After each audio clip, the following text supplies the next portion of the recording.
অসংখ্য ভাইয়ের এখনো পায়ে গুলির বুলেট লেগে রয়েছে, কারো হাত নাই। অনেক মা সন্তান হারিয়েছে, অনেক বাবা সন্তান হারিয়েছে। রাজশাহীর অলিগলিতে মাঠে প্রান্তরে শহীদের রক্ত এখনো সাক্ষী দিচ্ছে। বাংলার মানুষকে নির্যাতন করা হয়েছে। এই ইলেকশনে আমাদেরকে ভোট চুরি করা হয়েছে।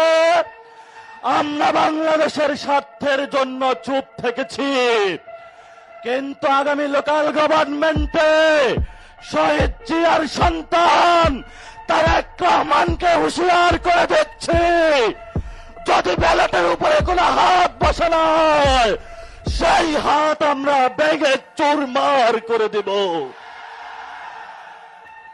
আমরা ধৈর্য ধারণ করছি, ধৈর্যের বাঁধ ভাঙবেন না।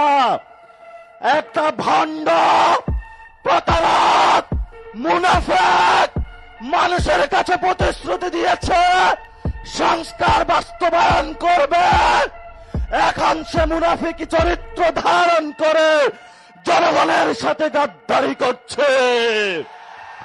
আমরা অতীতে অনেক গাদ্দারদেরকে শাস্তি দিয়েছি। ইনশাআল্লাহ বাংলার মাটিতে যদি গণভোট বাস্তবায়ন না হয়, সংস্কার বাস্তবায়ন না হয়, বাংলার মাটিতে এদের বিচার হবেই হবে ইনশাআল্লাহ।